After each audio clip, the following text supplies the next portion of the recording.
Hello students, welcome to MOS classes. इस video में हम 7th क्लास मैथ एनसीईआरटी की जो नई बुक है उसके चैप्टर नंबर 1 की एक्सरसाइज 1.3 के सभी क्वेश्चंस को सॉल्व करेंगे। क्वेश्चन नंबर 1 में हमसे कहा गया है evaluate each of the following, और ए पार्ट में हमें दिया गया है -30 डिवाइडेड बाय 10 और हमें इसे इवेल्युएट करना है, यानी कि हमें इसे सॉल्व करके दिखाना है। तो हम -30 को डिवाइड करेंगे 10 से।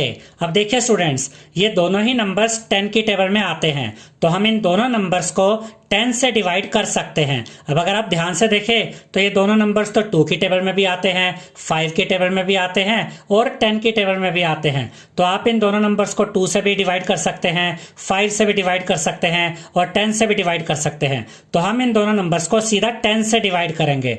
अब देखिए 10 1 जा 10 और यहाँ पर देखिए 10 3 जा 30। अब क्या बचा -3, तो यहां पर हम लिखेंगे -3। तो अब हम ये कह सकते हैं कि जब हमने -30 को डिवाइड किया 10 से तो हमें आंसर मिला -3। इसके बाद बी पार्ट में हमें दिया गया है 50 डिवाइडेड बाय -5, तो हम 50 को डिवाइड करेंगे -5 से। अब ये दोनों नंबर्स 5 की टेबल में आते हैं, तो हम इन दोनों नंबर्स को 5 से डिवाइड करेंगे। अब देखिए 5 1 जा 5 और यहाँ पर देखिए 5 10 जा 50। अब ये जो माइनस नीचे है ये माइनस इस 10 के साथ आ जाएगा, क्योंकि हम डिनोमिनेटर में माइनस नहीं रखते, उसे न्यूमरेटर में ले आते हैं। तो अब हमें क्या मिला -10, तो यहां पर हम लिखेंगे -10। तो जब हमने 50 को डिवाइड किया -5 से तो हमें आंसर मिला -10। इसके बाद सी पार्ट में हमें दिया गया है -36 डिवाइडेड बाय -9, तो हम -36 को डिवाइड करेंगे -9 से। अब देखिए स्टूडेंट्स, ये माइनस से माइनस कट जाएंगे। अब ये जो दो नंबर्स हैं ये 3 की टेबल में भी आते हैं और 9 की टेबल में भी आते हैं, तो हम इन दोनों नंबर्स को 3 से भी काट सकते हैं और 9 से भी काट सकते हैं। तो हम इन दोनों नंबर्स को 9 से डिवाइड करेंगे। देखिए 9 1 जा 9 और यहाँ पर देखिए 9 4 जा 36। तो जब हमने -36 को डिवाइड किया -9 से तो हमें क्या मिला +4। तो यहां पर हम लिखेंगे +4। इसके बाद डी पार्ट में हमें दिया गया है -49 डिवाइडेड बाय 49, तो हम -49 को डिवाइड करेंगे 49 से। अब ये दोनों ही नंबर्स 49 के टेबल में आते हैं, तो इन्हें हम 49 से ही काट देंगे, 49 से ही डिवाइड कर देंगे। देखिए 49 1 जा 49, 49 1 जा 49। तो हमें क्या मिला -1। -1/1 का मतलब होता है -1, तो यहां पर हम लिखेंगे -1।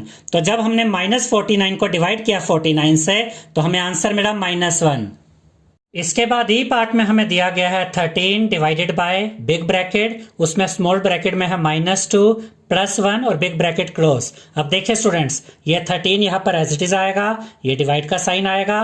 ये जो ब्रैकेट है इसको हम ओपन करते हैं तो हमें मिलेगा -2 +1 एज इट इज आ जाएगा। अब ये 13 यहाँ पर आया, डिवाइड का साइन आया, ये माइनस का इंटीजर है, ये प्लस का इंटीजर है, तो हम 2 में से 1 माइनस करेंगे तो हमें मिलेगा 1 और बड़े नंबर का साइन यानी कि माइनस यहाँ पर आएगा।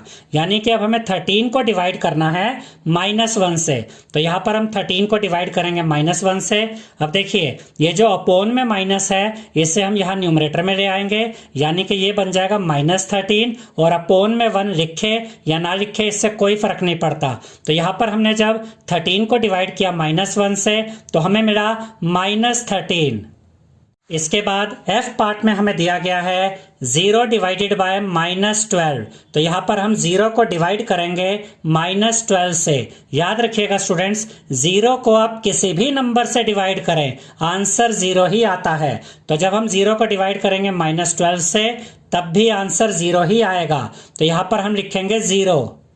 इसके बाद जी पार्ट में हमें दिया गया है -31 डिवाइडेड बाय बिग ब्रैकेट में, यहाँ पर स्मॉल ब्रैकेट के अंदर है -30 प्लस फिर स्मॉल ब्रैकेट के अंदर है -1 बिग ब्रैकेट क्लोज। अब देखिए -31 और डिवाइड का साइन यहाँ पर एज इट इज आ जाएगा। हम इन दोनों स्मॉल ब्रैकेट्स को ओपन कर देंगे, तो यहाँ से हमें मिलेगा -30। जब इस ब्रैकेट को ओपन करेंगे तो प्लस माइनस मल्टीप्लाई होकर माइनस, साथ में ये 1। अब देखिए स्टूडेंट्स, ये जो ब्रैकेट वाला पार्ट है इसे हम पहले सोल्व करेंगे। ये -30 है, ये -1 है, तो माइनस माइनस आपस में ऐड हो जाते हैं, तो हमें मिलेगा 31 और माइनस माइनस को जब हम ऐड करते हैं तो साइन माइनस का ही आता है, तो यहाँ पर हमें मिला -31। अब हमें -31 को डिवाइड करना है -31 से, तो यहाँ पर हम लिखेंगे -31 डिवाइडेड बाय -31। अब देखिए माइनस से माइनस कैंसिल हो जाएगा और 31 और ये 31 ये भी आपस में कट जाएंगे, ये दोनों ही 31 की टेबल में आते हैं। तो देखिए 31 1 जा 31, 31 1 जा 31, तो हमें क्या मिला +1, तो यहाँ पर हम लिखेंगे 1। इसके बाद एच पार्ट में हमें दिया गया है बिग ब्रैकेट के अंदर ये स्मॉल ब्रैकेट है जिसमें है -36 divided by 12 big bracket close divided by 3। तो पहले हम इस ब्रैकेट वाले पार्ट को सॉल्व करेंगे। -36 को हम डिवाइड करेंगे 12 से, तो यहाँ पर हम लिखेंगे -36 डिवाइडेड बाय 12, ये डिवाइड का साइन यहाँ पर आएगा और ये 3 यहाँ पर एज इट इज आ जाएगा। अब देखिए स्टूडेंट्स, ये जो 36 और 12 है इन्हें हम सॉल्व कर सकते हैं क्योंकि ये दोनों ही नंबर्स 2 की टेबल में भी आते हैं, ये 3 की टेबल में भी आते हैं, 4 की टेबल में भी आते हैं, 6 की टेबल में भी आते हैं और ये 12 की टेबल में भी आते हैं। तो आप इन दोनों नंबर्स को 2 से भी काट सकते हैं, 3 से भी काट सकते हैं, 4 से भी काट सकते हैं, 6 से भी काट सकते हैं और 12 से भी काट सकते हैं। तो हम इन दोनों नंबर्स को सीधा 12 से काटते हैं। देखिए 12 1 जा 12 और यहाँ पर देखिए 12 3 जा 36, तो यहाँ पर हमें क्या मिला -3, वो हम यहाँ पर लिखेंगे, ये डिवाइड का साइन और ये 3 यहाँ पर आएगा। अब फाइनली हमें क्या करना है, हमें अब -3 को डिवाइड करना है 3 से, तो यहाँ पर हम लिखेंगे -3/3। अब ये 3 से 3 कट जाएगा, 3 1 जा 3, 3 1 जा 3, तो हमें क्या मिला -1/1 और -1/1 का मतलब होता है -1, तो यहाँ पर हम लिखेंगे -1। इसके बाद आई पार्ट में हमें दिया गया है -6 + 5, ये एक ब्रैकेट के अंदर है, डिवाइडेड बाय -2 + 1, ये इस ब्रैकेट के अंदर है। तो पहले हम इस ब्रैकेट को सॉल्व करते हैं। तो आप ये स्मॉल ब्रैकेट ओपन करेंगे, आपको मिलेगा -6 + 5, ये डिवाइड का साइन आएगा। यहाँ पर इस स्मॉल ब्रैकेट को ओपन करेंगे तो आपको मिलेगा -2 + 1। अब देखिए स्टूडेंट्स, ये -6 है, ये +5 है, तो ये माइनस का इंटीजर है, ये प्लस का इंटीजर है, तो आप 6 में से 5 माइनस करेंगे तो आपको मिलेगा 1, बड़े नंबर का साइन यानी कि माइनस यहाँ पर आएगा, तो यहाँ हमें मिला -1, डिवाइड का साइन आएगा, ये -2 है, ये +1 है, 2 में से 1 माइनस करेंगे तो आपको मिलेगा 1, बड़े नंबर का साइन माइनस यहाँ पर आएगा। अब हमें क्या मिला, अब हमें -1 को डिवाइड करना है -1 से। अब देखिए जब आप -1 को डिवाइड करेंगे -1 से तो ये माइनस से माइनस कट जाएगा, अब क्या बचा 1/1, जिसका मतलब होता है 1, तो यहां पर आप लिखेंगे 1। इसके बाद क्वेश्चन नंबर 2 में हमसे कहा गया है verify that a divided by b plus c is not equal to a divided by b plus a divided by c for each of the following values of a b and c। और a part में हमें दिया गया है a is equal to 12, b is equal to -4, c is equal to 2। इसका यह मतलब students कि अगर हम यहाँ पर a की जगह 12 रखते हैं, b की जगह -4 रखते हैं और c की जगह 2 रखते हैं, तो हमें यह शो करना है कि a divided by b plus c equal नहीं है a divided by b plus a divided by c के। ये हमें प्रूव करना है कि ये दोनों इक्वल नहीं है। तो यहां पर हम लिखेंगे LHS इज इक्वल टू, अब लेफ्ट हैंड साइड क्या है, LHS है a divided by b plus c, तो यहां पर हमने लिखा है LHS is equal to a divided by b plus c। अब a की जगह हम लिखेंगे 12, यहां देखिए a 12 है, डिवाइड का साइन आएगा, ब्रैकेट ओपन करेंगे, b की जगह आप लिखेंगे -4 प्लस c की जगह आप लिखेंगे 2, ब्रैकेट क्लोज कर देंगे। अब पहले हम इस ब्रैकेट को सॉल्व करेंगे। देखिए ये -4 है, ये +2 है, तो 4 में से 2 माइनस करेंगे आपको 2 मिलेगा और यहाँ पर देखिए बड़े नंबर का साइन माइनस है, 4 बड़ा नंबर है जिसका साइन माइनस है, तो 2 के साथ भी माइनस आएगा। अब हमें क्या मिल गया 12 डिवाइडेड बाय -2, यानी कि हम 12 को डिवाइड करेंगे -2 से। अब देखिए स्टूडेंट्स ये दोनों ही नंबर्स 2 की टेबल में आते हैं, तो हम इन दोनों नंबर्स को 2 से काटेंगे। देखिए 2 1 जा 2 और यहाँ पर देखिए 2 6 जा 12। अब ये जो माइनस डिनोमिनेटर में है इसे हम यहाँ पर इस 6 के साथ ले आएंगे क्योंकि हम डिनोमिनेटर में माइनस नहीं रखते हैं, तो ये माइनस यहाँ आ जाएगा, तो हमें मिला -6, तो यहाँ पर हम लिखेंगे -6। जब हमने लेफ्ट हैंड साइड में a की जगह 12, b की जगह -4 और c की जगह 2 रख के इसे सॉल्व किया तो लेफ्ट हैंड साइड की जो वैल्यू आई वो आई -6। हम लिखेंगे RHS इज इक्वल टू, और जो RHS है वो है A डिवाइडेड बाय B, ये एक ब्रैकेट में है, उसके बाद यहाँ पर प्लस का साइन, दूसरे ब्रैकेट में है A डिवाइडेड बाय C। अब हम A की जगह रखेंगे 12, ये डिवाइड का साइन आएगा, B की जगह रखेंगे -4, ये प्लस का साइन, इस ब्रैकेट में A की जगह 12 डिवाइड का साइन, और फिर C की जगह 2। पहले हम इस ब्रैकेट को सॉल्व करते हैं। यहां हमें 12 को डिवाइड करना है -4 से, तो यहां हम लिखेंगे 12 डिवाइडेड बाय -4, फिर ये प्लस का साइन आएगा। यहां हमें 12 को डिवाइड करना है 2 से, तो यहां हम लिखेंगे 12 डिवाइडेड बाय 2। पहले हम इस ब्रैकेट को सॉल्व करते हैं। 12 और 4 इन्हें आपस में सोल्व किया जा सकता है, क्योंकि ये दोनों ही नंबर्स 2 की टेबल में भी आते हैं और 4 की टेबल में भी आते हैं। तो आप चाहे तो इन दोनों को 2 से भी काट सकते हैं और चाहे तो 4 से भी काट सकते हैं। हम इन दोनों नंबर्स को डायरेक्ट 4 से काटेंगे। देखिए 4 1 जा 4, और यहाँ देखिए 4 3 जा 12। अब यहाँ क्या बचा, ये 3 है और नीचे माइनस है, तो ये माइनस यहाँ 3 के साथ आ जाएगा। तो जब हमने 12 को डिवाइड किया -4 से, तो हमें आंसर मिला -3, ये प्लस का साइन यहाँ पर आएगा। अब हम 12 को डिवाइड करेंगे 2 से, ये दोनों ही नंबर्स 2 की टेबल में आते हैं, तो हम इन दोनों नंबर्स को 2 से काटेंगे। देखिए 2 1 जा 2, और यहाँ देखिए 2 6 जा 12। तो जब हमने 12 को 2 से डिवाइड किया तो हमें मिला 6, तो यहाँ पर हमें क्या मिला -3 प्लस 6। अब ये नेगेटिव इंटीजर है, ये पॉजिटिव इंटीजर है। 6 में से 3 माइनस करेंगे तो आपको मिलेगा 3, तो यहाँ पर आप लिखेंगे 3, और 6 बड़ा नंबर है जिसका साइन पॉजिटिव है, तो ये 3 भी पॉजिटिव आएगा। जब हमने लेफ्ट हैंड साइड को सॉल्व किया तो हमें आंसर मिला था -6, और जब हमने राइट हैंड साइड को सॉल्व किया तो हमें आंसर मिला 3, यानी कि ये दोनों साइड्स का जो आंसर आया वो आपस में इक्वल नहीं है, यही तो हमें शो करना था। तो यहां पर हम लिखेंगे LHS is not equal to RHS, hence proved. इसके बाद बी पार्ट में हमें A की वैल्यू दी गई है -10, B की वैल्यू दी गई है 1 और C की वैल्यू दी गई है 1। तो सबसे पहले यहां पर हम लिखते हैं LHS। LHS is equal to A divided by, bracket में है B प्लस C। A की जगह हम रखेंगे -10, ये डिवाइड का साइन आएगा, B की जगह रखेंगे 1, प्लस का साइन आएगा, C की जगह भी आएगा 1। पहले हम इस ब्रैकेट को सॉल्व करते हैं। 1 + 1 2 होता है, तो यहाँ पर हम लिखेंगे 2। अब हमें -10 को डिवाइड करना है 2 से, तो यहाँ पर हम -10 को डिवाइड करेंगे 2 से, ये दोनों ही नंबर्स 2 की टेबल में आते हैं, तो हम इन दोनों नंबर्स को 2 से डिवाइड करेंगे। तो यहाँ पर हम लिखेंगे 2 1 जा 2, देखिए ये कट गया, 2 1 जा 2। अब यहाँ पर देखिए 2 5 जा 10, अब हमें क्या मिला -5, तो यहाँ पर हम लिखेंगे -5।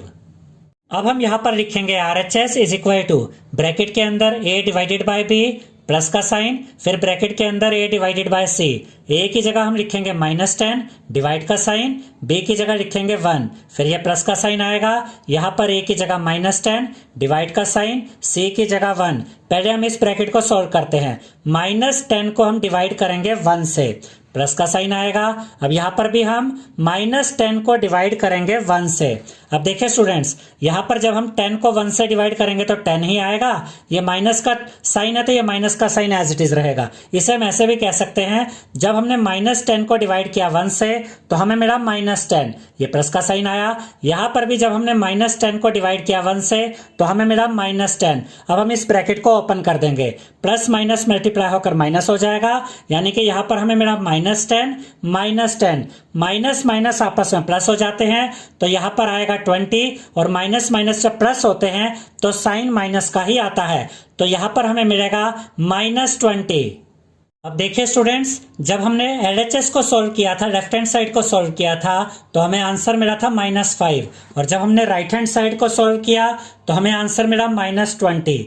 तो ये दोनों आंसर्स इक्वल नहीं हैं, तो यहाँ पर हम लिखेंगे LHS is not equal to RHS, hence proved, और हमें यही प्रूव करना था।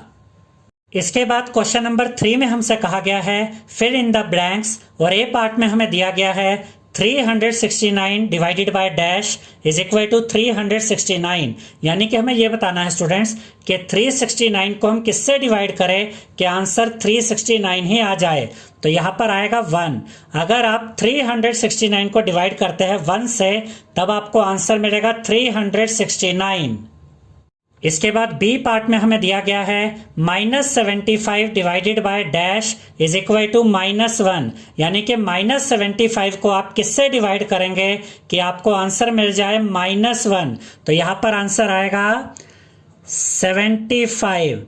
+75। अगर आप -75 को डिवाइड करते हैं +75 से तो आपको आंसर मिलता है -1। इसके बाद सी पार्ट में हमें दिया गया है -206 को हम किससे डिवाइड करें कि हमें आंसर मिल जाए +1। तो याद रखिएगा स्टूडेंट्स, अगर आप -206 को डिवाइड करते हैं +206 से तब आपको आंसर मिलता है, सॉरी -206 से, तो माइनस से माइनस कट जाएगा और 206 को जब आप डिवाइड करेंगे 206 से तो आपको मिलेगा +1। तो हम ये कह सकते हैं कि जब हम -206 को डिवाइड करते हैं -206 से तो हमें आंसर मिलता है +1। इसके बाद डी पार्ट में हमें बताना है कि -87 को हम किससे डिवाइड करें कि हमें आंसर मिल जाए 87। तो इसका आंसर है -1। अगर आप -87 को डिवाइड करते हैं -1 से तो आपको आंसर मिलेगा +87। इसके बाद ई पार्ट में हमें बताना है कि हम कौन से नंबर को डिवाइड करें 1 से कि हमें आंसर मिल जाए -87। तो यहां पर आंसर आएगा -87। अगर आप -87 को डिवाइड करते हैं +1 से तो आपको आंसर मिलता है -87। इसके बाद एफ पार्ट में हमें बताना है कि हम कौन से नंबर को डिवाइड करें +48 से कि हमें आंसर मिल जाए -1। तो यहां पर हम लिखेंगे -48। अगर आप -48 को डिवाइड करते हैं +48 से तो आपको आंसर मिलेगा -1। इसके बाद जी पार्ट में हमें बताना है कि हम 20 को किससे डिवाइड करें कि हमें आंसर मिल जाए -2। तो यहां पर आप लिखेंगे -10। देखिए स्टूडेंट्स, अगर आप 20 को डिवाइड करते हैं -10 से तो आपको आंसर मिलेगा -2। इसके बाद एच पार्ट में हमें बताना है कि हम कौन से नंबर को डिवाइड करें 4 से कि हमें आंसर मिल जाए -3। तो यहां पर आप लिखेंगे -12। अगर आप -12 को डिवाइड करते हैं +4 से तो आपको आंसर मिलेगा -3। इसके बाद क्वेश्चन नंबर 4 में हमसे कहा गया है write 5 pairs of integers a, b such that a divided by b is equal to -3। यानी कि यहाँ पर हमें ऐसे 5 पेयर्स ऑफ इंटीजर्स बताने हैं जिनको डिवाइड करने पर आंसर -3 आना चाहिए। यहाँ पर a कोई इंटीजर हो सकता है और b भी कोई इंटीजर हो सकता है। बस हमें यह ध्यान रखना है कि अगर हम इस इंटीजर को इस इंटीजर से डिवाइड करते हैं तो हमारा आंसर -3 आना चाहिए और हमें ऐसे 5 पेयर्स ऑफ इंटीजर्स बताने हैं। और एक एग्जांपल भी हमें दिया गया है क्वेश्चन के अंदर ही।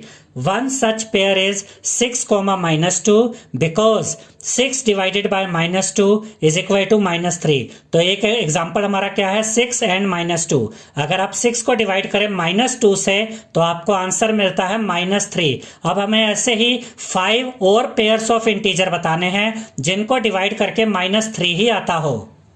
तो इसमें हमारा फर्स्ट आंसर है -6 and 2, क्योंकि अगर आप -6 को डिवाइड करते हैं 2 से तो आपको आंसर मिलेगा -3। इसके बाद हमारा सेकंड आंसर है 9 and -3। अगर आप 9 को डिवाइड करें -3 से तो आपको आंसर मिलेगा -3। इसके बाद हमारा थर्ड आंसर है -9 and 3। अगर आप -9 को डिवाइड करें 3 से तब भी आपको क्या आंसर मिलेगा -3। इसके बाद हमारा फोर्थ आंसर है 12 and -4। अगर आप 12 को डिवाइड करें -4 से तो आपको आंसर मिलेगा -3। और इसके बाद हमारा फिफ्थ आंसर है -12 and 4। अगर आप -12 को डिवाइड करें 4 से तब भी आपको आंसर मिलेगा -3। इसके बाद क्वेश्चन नंबर 5 में हमसे कहा गया है the temperature at 12 Noon was 10 degree Celsius above 0। यानी कि दोपहर के 12 बजे जो टेम्परेचर था वो 10 डिग्री सेल्सियस अबव 0 था, यानी 0 से भी 10 डिग्री सेल्सियस ऊपर था। इसे हम ऐसे भी कह सकते हैं स्टूडेंट्स कि दोपहर के 12 बजे जो टेम्परेचर था वो +10 डिग्री सेल्सियस था। उसके बाद हमसे कहा गया है if it decreases at the rate of 2 degree Celsius per hour until midnight at what time would the temperature be 8 degree Celsius below 0। यानी कि अगर हम दोपहर 12 बजे से स्टार्ट करें और पर आवर यानी हर घंटे में अगर टेम्परेचर 2 डिग्री सेल्सियस डाउन आ जाता है, कम हो जाता है, कब तक? रात के मिडनाइट तक ऐसा ही चलता रहता है। दोपहर के 12 बजे टेम्परेचर कितना था? पॉजिटिव 10 डिग्री सेल्सियस, और पर आवर कितना कम होता जा रहा है? 2 डिग्री सेल्सियस पर आवर। कब तक? रात के आधी रात के समय तक, यानी कि मिडनाइट तक। और उसके बाद हमसे ये क्वेश्चन पूछा गया है कि वो कौन सा टाइम होगा जब टेम्परेचर 0 से भी 8 डिग्री सेल्सियस नीचे चला जाएगा, यानी कि हमें वो टाइम बताना है जब ये टेम्परेचर -8 डिग्री सेल्सियस हो जाएगा। और उसके बाद एक क्वेश्चन और पूछा गया हमसे इसी में, what would be the temperature at midnight, यानी कि अगर टेम्परेचर ऐसे ही कम होता गया पर आवर 2 डिग्री सेल्सियस, तो उसके बाद हमें यह भी बताना है कि आधी रात का जो समय होगा, रात के जब 12 बजेंगे उस समय पर क्या टेम्परेचर होगा। ये हमारा सेकंड क्वेश्चन है। तो पहले तो हम इस क्वेश्चन का आंसर देंगे कि वो कौन सा टाइम होगा जब ये टेम्परेचर -8 डिग्री सेल्सियस पर आ जाएगा। तो यहां पर हम लिखेंगे temperature at 12 PM is equal to 10 degree Celsius, यानी कि जैसा कि क्वेश्चन में हमसे कहा गया है कि दोपहर के 12 बजे जो टेम्परेचर है वो है पॉजिटिव 10 डिग्री सेल्सियस। इसके बाद पर आवर टेम्परेचर कितना कम होता जाएगा? 2 डिग्री सेल्सियस कम होता जाएगा। तो 12 बजे के बाद नेक्स्ट 1 o'clock यानी कि 1 PM पे जो टेम्परेचर होगा वो कैसे निकालेंगे? 10 - 2 8 डिग्री सेल्सियस। उसके बाद 2 PM पे कितना टेम्परेचर होगा? 8 - 2 यानी कि 6 डिग्री सेल्सियस। फिर 3 PM पे कितना टेम्परेचर होगा? 6 - 2 4 डिग्री सेल्सियस। उसके बाद 4 PM पे कितना टेम्परेचर होगा? 4 - 2 2 डिग्री सेल्सियस। उसके बाद 5 PM पे कितना टेम्परेचर होगा? 2 - 2 यानी कि 0 डिग्री सेल्सियस। अब इसके बाद जो टेम्परेचर है वो माइनस में आ जाएगा। 6 PM पे कितना टेम्परेचर होगा? 0 - 2 यानी कि -2 डिग्री सेल्सियस, क्योंकि जब आप 0 में से माइनस करेंगे 2 को तो आपको मिलेगा -2 डिग्री सेल्सियस। उसके बाद 7 PM पे क्या टेम्परेचर होगा? अब ये जो -2 है इसमें से माइनस कर दीजिए 2, -2 ये आपस में ऐड हो जाएंगे, और जब माइनस और माइनस ऐड होते हैं तो साइन माइनस का आता है। तो -2 का क्या आंसर आएगा? -4 डिग्री सेल्सियस, यानी कि 7 PM पे टेम्परेचर कहां तक पहुंच गया? -4 डिग्री सेल्सियस। तो पर आवर ये टेम्परेचर 2 डिग्री सेल्सियस कम होता जा रहा है। अब 8 PM पे कितना टेम्परेचर होगा? -4 में से माइनस कर देंगे 2 डिग्री सेल्सियस को, तो माइनस माइनस प्लस हो जाएगा यानी कि 6, और साइन माइनस का आएगा। तो 8 PM पे टेम्परेचर कहाँ आ गया? -6 डिग्री सेल्सियस। अब 9 PM पे क्या टेम्परेचर होगा? -6 में से माइनस कर दीजिए 2 को, माइनस माइनस प्लस हो जाएगा, तो हमें मिलेगा 8, साइन माइनस का आएगा। तो 9 PM पर हमारा जो टेम्परेचर है वो कहाँ पहुंच जाएगा? -8 डिग्री सेल्सियस पर। और इस क्वेश्चन के फर्स्ट पार्ट में हमें यही बताना था कि वो कौन सा टाइम होगा जब टेम्परेचर 0 से भी 8 डिग्री नीचे यानी कि -8 डिग्री सेल्सियस तक पहुंच जाएगा। तो उसका सही आंसर है 9 PM, रात के 9 बजे। तो इसके आंसर में हम लिखेंगे therefore at 9 PM the temperature will be 8 degree Celsius below 0, यानी कि रात के 9 बजे जो टेम्परेचर है वो 0 से भी 8 डिग्री सेल्सियस नीचे चला जाएगा, यानी कि रात के 9 बजे जो टेम्परेचर है वो -8 डिग्री सेल्सियस हो जाएगा। अब इसके बाद इसी क्वेश्चन के सेकंड पार्ट में हमें यह बताना है कि मिडनाइट पे यानी कि रात के 12 बजे टेम्परेचर कितना होगा। तो यहां पर हम लिखेंगे temperature at 12 noon is equal to 10 degree Celsius, यानी कि दोपहर के 12 बजे टेम्परेचर कितना है? 10 डिग्री सेल्सियस। और हर घंटे टेम्परेचर कितना कम होता जा रहा है? 2 डिग्री सेल्सियस हर घंटे कम होता जा रहा है, यानी कि पर आवर जो टेम्परेचर है वो 2 डिग्री सेल्सियस डिक्रीज होता जा रहा है। तो 12 घंटे में कितना टेम्परेचर डिक्रीज होगा? क्योंकि दोपहर के 12 बजे से रात के 12 बजे तक कितना टाइम हो गया? 12 आवर्स। तो यहां पर हम लिखेंगे decrease in temperature in 12 hours is equal to 12 × 2 यानी कि 24 डिग्री सेल्सियस। अब इसे ध्यान से समझिए स्टूडेंट्स, दोपहर के 12 बजे से रात के 12 बजे तक टोटल कितना टेम्परेचर कम होगा? 24 डिग्री सेल्सियस। अब हमें क्या पता करना है कि रात के 12 बजे क्या टेम्परेचर होगा। तो यहां पर हम लिखेंगे temperature at midnight is equal to, अब जो दोपहर के 12 बजे टेम्परेचर था 10, वो यहां पर लिखेंगे, उसमें से माइनस कर देंगे कि 12 घंटे में कितना टेम्परेचर कम हुआ? 24 डिग्री सेल्सियस। तो अगर आप 10 में से माइनस कर देंगे 24 तो आपको मिलेगा -14। क्यों?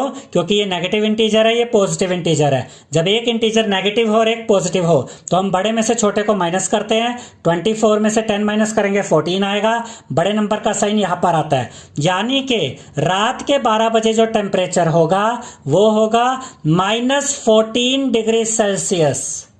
इसे आप ऐसे भी याद रख सकते हैं स्टूडेंट्स कि अगर दोपहर के 12 बजे टेम्परेचर 10 डिग्री सेल्सियस था और आप रात के 12 बजे तक यानी कि 12 घंटे तक इसमें से 2 डिग्री सेल्सियस टेम्परेचर कम करते जाते हैं पर आवर, तो रात के 12 बजे तक जो टेम्परेचर होगा वो -14 डिग्री सेल्सियस पहुंच जाएगा। इसके बाद क्वेश्चन नंबर 6 में हमसे कहा गया है, in a class test positive 3 marks are given for every correct answer and -2 marks are given for every incorrect answer and no marks for not attempting any question। यानी कि क्लास टेस्ट होता है जिसमें हर सही आंसर के लिए तो positive 3 marks दिए जाते हैं, हर रॉन्ग आंसर के लिए यानी कि गलत आंसर के लिए -2 मार्क्स दिए जाते हैं। नेगेटिव मार्किंग होती है अगर आपका आंसर गलत है तो, और अगर आपने कोई क्वेश्चन अटेम्प्ट नहीं किया, अगर आपने कोई क्वेश्चन छोड़ दिया है तो उसके लिए आपको कोई भी इसमें नेगेटिव मार्किंग नहीं होगी या कोई भी नंबर नहीं मिलेगा। यानी कि सही आंसर दिया तो पॉजिटिव 3 मार्क्स, गलत आंसर दिया तो -2 मार्क्स, कोई आंसर नहीं दिया तो उसके लिए कोई नंबर नहीं मिलेगा, कोई मार्क्स नहीं मिलेंगे। इसके बाद फर्स्ट पार्ट में हमसे कहा गया है राधिका स्कोर 20 मार्क्स, यानी कि राधिका का जो फाइनल स्कोर था इस टेस्ट में वो था 20 मार्क्स, पॉजिटिव 20 नंबर मिले उसको। If she has got 12 correct answers, how many questions has she attempted incorrectly. और अगर उसने 12 करेक्ट आंसर दिए थे तो हमें यह बताना है कि कितने ऐसे क्वेश्चंस थे जिनका आंसर उसने इनकरेक्ट दिया, गलत दिया। तो इसके आंसर में हम लिखेंगे marks obtained for 12 correct answers, यानी कि जो 12 सही आंसर उसने दिए थे राधिका ने, उन 12 क्वेश्चंस के लिए, उन 12 आंसर्स के लिए उसको कितने मार्क्स मिले। देखिए स्टूडेंट्स, क्वेश्चन में हमें यह कहा गया है कि हर करेक्ट आंसर पे पॉजिटिव 3 मार्क्स मिलते हैं, तो 12 आंसर्स के लिए कितने मार्क्स मिलेंगे, 12 × 3 यानी कि 36 मार्क्स। लेकिन जो फाइनल स्कोर था राधिका का वो क्या था, वो था 20 मार्क्स। Radhika scored = 20 marks. अब इसे ध्यान से समझिए, राधिका ने 12 करेक्ट आंसर दिए जिसके लिए उसे मिले 36 मार्क्स, लेकिन उसका जो फाइनल स्कोर था वो था 20 मार्क्स। तो ये बाकी के 16 मार्क्स कहाँ गए, ये वही 16 मार्क्स है जो नेगेटिव मार्किंग हुई है, यानी कि जो राधिका ने जो आंसर्स गलत दिए थे, इनकरेक्ट दिए थे, उसकी वजह से 16 मार्क्स कट गए थे, जिसकी वजह से राधिका को फाइनली सिर्फ 20 मार्क्स ही मिले। तो यहां पर हम लिखेंगे marks obtained for incorrect answer, यानी अब हम ये पता करेंगे कि गलत आंसर के लिए राधिका को कितने मार्क्स मिले। तो उसके लिए आप क्या करेंगे, जो राधिका का फाइनल स्कोर था 20, उसमें से माइनस कर देंगे जो राधिका को करेक्ट आंसर्स के लिए मार्क्स मिले थे 36, उसको जब आप 20 में से माइनस करेंगे 36, तो देखिए ये नेगेटिव इंटीजर है, ये पॉजिटिव इंटीजर है, तो ये आप 36 में से माइनस करेंगे 20 तो आपको मिलेगा 16, बड़े नंबर का साइन माइनस यहां पर आएगा। यानी इनकरेक्ट आंसर के लिए कितने मार्क्स कटे राधिका के, 16 मार्क्स कटे। तो उसके इनकरेक्ट आंसर्स के जो मार्क्स हैं वो है -16। अब हमें यह पता करना है कि राधिका ने कितने इनकरेक्ट आंसर दिए। तो यहां पर हम लिखेंगे marks given for 1 incorrect answer = -2, यानी कि एक इनकरेक्ट आंसर के लिए कितने मार्क्स हैं, -2। उसके बाद हम लिखेंगे number of incorrect answers = -16 divided by -2, यानी कि अगर हमें यह पता करना है कि राधिका ने कितने इनकरेक्ट आंसर दिए तो उसके लिए हम क्या करेंगे, उसके इनकरेक्ट आंसर्स के जो मार्क्स है टोटल वो है -16, तो उसके इनकरेक्ट आंसर्स के जो टोटल मार्क्स है -16, उसको हम डिवाइड कर देंगे एक इनकरेक्ट आंसर के लिए जो मार्क्स मिल रहा है -2 से। तो जब हम -16 को डिवाइड करेंगे -2 से तो माइनस से माइनस कट जाएगा। अब देखिए 16 और 2 को सॉल्व किया जा सकता है क्योंकि ये दोनों ही 2 की टेबल में आते हैं, तो हम इन दोनों नंबर्स को 2 से काटेंगे। देखिए 2 × 1 = 2 और यहां देखिए 2 × 8 = 16, तो हमें क्या मिला 8, यानी कि राधिका ने कितने इनकरेक्ट आंसर दिए, 8, उसने 8 क्वेश्चंस का गलत आंसर दिया। याद रखिएगा स्टूडेंट्स, अगर आपको ये पता करना है कि राधिका ने कितने इनकरेक्ट आंसर दिए तो उसके लिए आपको उसके जो इनकरेक्ट आंसर के टोटल मार्क्स है यानी कि -16 उसको डिवाइड करना होगा एक इनकरेक्ट आंसर के लिए जो मार्क्स है यानी कि -2 से। तो आपको ये पता चल जाएगा कि राधिका ने कितने इनकरेक्ट आंसर दिए। तो यहां पर हमारा आंसर आया 8, यानी कि राधिका ने 8 इनकरेक्ट आंसर दिए। अब इसके बाद सेकंड पार्ट में हमसे कहा गया है Mohini scores -5 marks in the test though she has got 7 correct answers, यानी कि मोहिनी को जो फाइनल मार्क्स मिले, मोहिनी का जो फाइनल स्कोर था इस टेस्ट में वो था -5। हालांकि मोहिनी ने 7 करेक्ट आंसर दिए थे फिर भी उसका फाइनल स्कोर -5 था। How many questions has she attempted incorrectly. तो अब हमें यह बताना है स्टूडेंट्स कि मोहिनी ने कितने क्वेश्चंस का गलत आंसर दिया, यानी कि मोहिनी के कितने आंसर्स इनकरेक्ट थे ये हमें बताना है। अब बिल्कुल पिछले पार्ट की तरह ही हम इस पार्ट को भी सॉल्व करेंगे। सबसे पहले हम लिखेंगे marks obtained for 7 correct answers is equal to 7 × 3 is equal to 21। Question में हमसे ये कहा गया है हर सही आंसर के लिए यानी कि हर करेक्ट आंसर के लिए +3 मार्क्स मिलते हैं। तो मोहिनी ने तो 7 करेक्ट आंसर दिए जैसा कि यहाँ क्वेश्चन में बताया गया है। तो 7 करेक्ट आंसर्स के लिए मोहिनी को कितने मार्क्स मिले होंगे? 7 × 3 यानी कि 21 मार्क्स। लेकिन मोहिनी का फाइनल स्कोर क्या है? मोहिनी का फाइनल स्कोर है -5 मार्क्स जैसा कि क्वेश्चन में बताया गया है।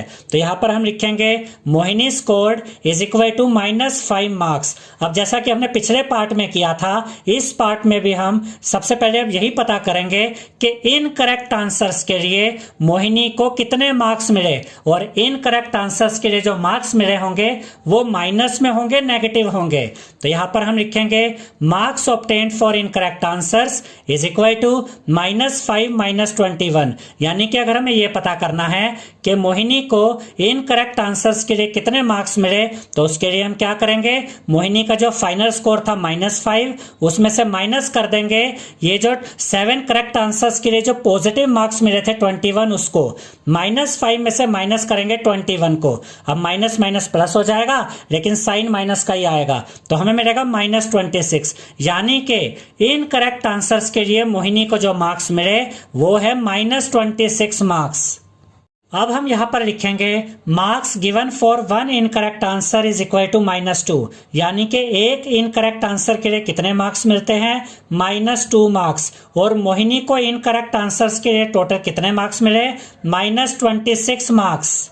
तो अब अगर हमें यह पता करना है कि मोहिनी ने कितने इनकरेक्ट आंसर दिए तो उसके लिए हमें -26 को डिवाइड करना होगा -2 से, यानी कि मोहिनी को इनकरेक्ट आंसर्स के लिए जो टोटल मार्क्स मिले यानी कि -26 मार्क्स, उसको हम डिवाइड करेंगे एक इनकरेक्ट आंसर के लिए जो मार्क्स मिलते हैं यानी कि -2 से। तो हमें यह पता चल जाएगा कि मोहिनी ने कितने इनकरेक्ट आंसर दिए। तो यहां पर हम लिखेंगे number of incorrect answers is equal to -26 divided by -2। अब देखिए माइनस से माइनस कट जाएगा। अब 26 और 2 को सॉल्व किया जा सकता है क्योंकि ये दोनों ही नंबर्स 2 की टेबल में आते हैं। तो हम इन दोनों नंबर्स को 2 से काटेंगे। अब देखिए 2 1 जा 2 और यहाँ पर देखिए 2 1 जा 2, 6 बचा, 2 3 जा 6, तो हमें क्या मिला? 13। तो यहां पर हम लिखेंगे 13, यानी कि मोहिनी ने जो इनकरेक्ट आंसर दिए वो कितने थे? वो 13 थे, यानी मोहिनी ने 13 गलत आंसर दिए थे। अब इसके बाद क्वेश्चन नंबर 7 में हमसे कहा गया है an elevator descends into a mine shaft at the rate of 6 metre per minute. अब आपने माइंस के बारे में तो सुना होगा स्टूडेंट्स, जैसे कि कोल माइन होती है जो जमीन के नीचे से खोदकर कोयला निकालते हैं। तो जो माइंस होती है वो जमीन के नीचे की तरफ होती है। तो यहाँ पर हमसे ये कहा गया है कि एक एलिवेटर है जो कि ऐसे नीचे की तरफ जा रही है और इस एलिवेटर की जो नीचे जाने की स्पीड है वो हमें दी गई है 6 मीटर पर मिनट, यानी कि 1 मिनट में ये जो एलिवेटर है, ये जो लिफ्ट है, ये 6 मीटर नीचे चली जाती है। If the descent starts from 10 meter above the ground level, how long will it take to reach -350 meter? इसका ये मतलब है स्टूडेंट्स कि अगर अभी उस एलिवेटर की पोजीशन ग्राउंड लेवल के ऊपर 10 मीटर है, यानी कि ये हम मान लेते हैं कि अर्थ का सरफेस है, ये ग्राउंड लेवल है, इसे हम 0 ले लेते हैं, तो वो जो एलिवेटर है वो इसके 10 मीटर ऊपर यानी कि यहाँ पर है, तो ये जो 10 मीटर है ये पॉजिटिव काउंट होगा। ये जमीन के ऊपर है, 0 के ऊपर है, 0 के ऊपर वाले नंबर पॉजिटिव होते हैं। ठीक है, अब हमें मतलब ये बताया गया है कि अभी जो एलिवेटर है, जो लिफ्ट है, वो ग्राउंड लेवल से 10 मीटर की हाइट पर है, 10 मीटर की ऊंचाई पर है।